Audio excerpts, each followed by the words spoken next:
When I moved in, the room's faded wallpaper seemed harmless until I noticed the peeling patch above my bed. At midnight, a soft rustle woke me. I watched, heart pounding, as the loose wallpaper curled back, revealing dozens of inky, unblinking eyes embedded in the plaster. They rolled and blinked in perfect unison, all fixing on me. Frozen, I stared back, unsure if I was dreaming. The eyes widened, pupils dilating, tracking my every tremor. I tried to move, but their gaze pinned me down. Suddenly, a thin, wet sound, like lips smacking, echoed from the wall. The eyes began to shift, sliding beneath the wallpaper, distorting the flowers and patterns as they traveled. I scrambled to the door, but the knob felt slick, like it was staring too. The eyes multiplied, filling every tear in the wallpaper, crowding the corners. A whisper rippled through the room. "We see you." Unable to look away, I felt their cold, invisible touch probing my mind. As my vision dimmed, I realized the eyes weren't watching, they were feeding. By morning, the wallpaper was smooth again, except for a new pair of eyes, eerily familiar, opening just above the bed. The ground was cold, the air thick with dust, as Marcus pried up the heavy stone slab in the abandoned cellar. He'd heard whispers of something hidden beneath, something valuable, but what he found was no treasure. Instead, a slick black door pulsed beneath the earth, its surface alive with a slow, rhythmic throb that echoed deep inside his chest, matching his pounding heart. Compelled by a mix of greed and growing dread, he pressed his palm against the door. It was unnervingly warm, almost feverish. The pulse beneath his hand quickened, and a low, wet moan vibrated through the soil. Marcus jerked back, but the door seemed to breathe, exhaling a fetid breath that snuffed out his lantern's flame. In the suffocating darkness, the heartbeat grew louder, faster, drowning out his ragged breaths. Nails scraped desperately from the other side, scratching, pleading. He stumbled backward, but the stone slab slid shut above him with a final, crushing thud, sealing him in pitch black. The heartbeat became deafening, then abruptly stopped. Silence swallowed the cellar. Suddenly, a slick, cold hand gripped his ankle from below. Marcus screamed, but the earth swallowed the sound whole. Above, the stone shifted back into place, smooth and undisturbed, hiding the secret of what now beat beneath. The mirror in the attic was never dusty, though no one remembered cleaning it. Its frame, blackened with age, seemed to swallow the light. Tonight, desperate, I stood before it, whispering my wish for a new life, for luck, for escape. The glass shimmered, rippling like water, and my reflection smiled, lips curling wider than my own. "A price," it murmured, voice not quite mine. I fumbled for coins, but the reflection shook its head, eyes gleaming red.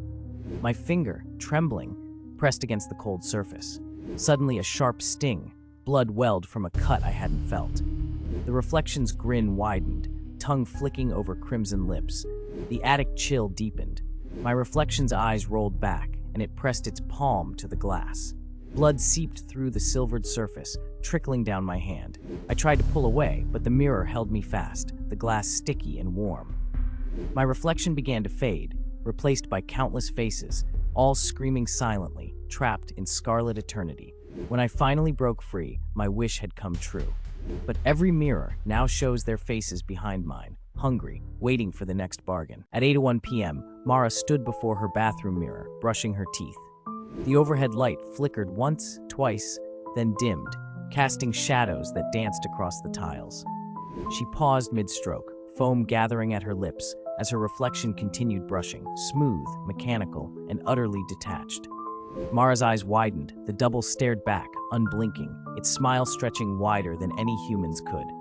Heart-pounding, Mara stepped back, but the reflection leaned forward, pressing translucent palms against the glass. Its mouth moved, silently mouthing words she couldn't hear, then grinned, revealing too many teeth, sharp and gleaming. The air grew icy. Mara's breath fogged the mirror, but the doubles did not. It raised a finger, tracing a jagged crack that suddenly appeared across the surface. With a sharp snap, the mirror shattered, shards raining onto the sink. Yet Mara's image remained, whole, unbroken, grinning wickedly from the empty frame. The lights died. In the suffocating darkness, cold fingers brushed Mara's shoulder. She spun, heart hammering, but nothing was there. Only in the mirror's void did her double linger, beckoning, mouthing a single word, "Switch." Mara's scream was silent, trapped forever on the wrong side of the glass. The fog swallowed everything beyond the rail. Only the groan of the hull and the slap of waves broke the silence as our vessel drifted, powerless, in the endless gray. I counted the crew each hour, desperate for familiar faces, but as dusk thickened, unfamiliar shapes began to appear. At first, I blamed the mist, shadows made by lantern light, tricks of my tired mind. Then I saw them clearly. Silent, unmoving silhouettes standing between the stacks of crates, heads tilted, watching us, their clothes hung in tatters, faces blurred as if smeared by water. When I called out, they didn't answer. When we approached, they melted backward, always just out of reach. The air grew colder, the fog denser, until the deck felt crowded with these silent watchers. One by one, my crewmates vanished, dragged away without a sound. I tried to lock myself below, but the door would not budge. Now, as the mist presses in, I realize the shapes are all that's left. Our own shadows, stretched thin by fear, doomed to drift forever in this endless, silent sea. The cold seeps into my bones, and I understand. We are no longer the living, but echoes trapped in the fog, forever lost to the void. They called it the Crimson Circle, a game whispered about after school. 7 children stood hand in hand on the splintered wood chips, forming a ring beneath the rusted jungle gym as dusk painted the sky in bruised purples. The oldest girl, Mara, knelt and drew a circle in the dirt with a sharp stick, her voice barely above a whisper as she recited the rhyme. Circle round, secrets found, let the red run underground. One by one, each child pricked their finger on the stick, letting a single drop fall into the earth. The air thickened, heavy with the scent of iron and damp leaves, as the ground beneath them began to pulse faintly. Suddenly, something writhed beneath the soil. Thin, cold fingers shot up, gripping their ankles with a crushing grip. Screams echoed, but none dared break the circle. Dark roots snaked up their legs, staining their skin a deep, sticky red. The children's eyes glazed over as the earth drank greedily, pulling them down. When the sun rose, only the circle remained, marked by 7 small crimson stains. Years later, the playground still stands, but nothing grows in that patch of earth. And sometimes, at twilight, tiny red handprints press into the dirt, waiting silently for the next game to begin. The townsfolk gathered in the square, faces upturned to the sky swirling with crimson clouds. No stars pierced the heavy red haze, only that deep, unnatural glow, painting every surface in rust. Children clung tightly to their mothers, elders muttered prayers under trembling breaths, and the mayor raised his lantern, voice cracking as he called for silence. "We honor the night as we always have," he said, but his eyes betrayed a flicker of dread. As the chanting began, the air thickened, pressing cold and heavy against my lungs. I tried to step back, but unseen hands in the crowd gripped me fast, refusing release. The chanting grew louder, discordant, vibrating through bone and blood. My skin prickled with a crawling unease. Shadows pooled at our feet, stretching, writhing, then sliding up the walls in impossible, twisting shapes. A scream tore through the air. Someone at the front, lifted off the ground, limbs twisting in unnatural agony. The red light pulsed, throbbing like a heartbeat. More screams followed. The crowd was shrinking, people vanishing in bursts of crimson mist. I struggled, but the hands would not let go.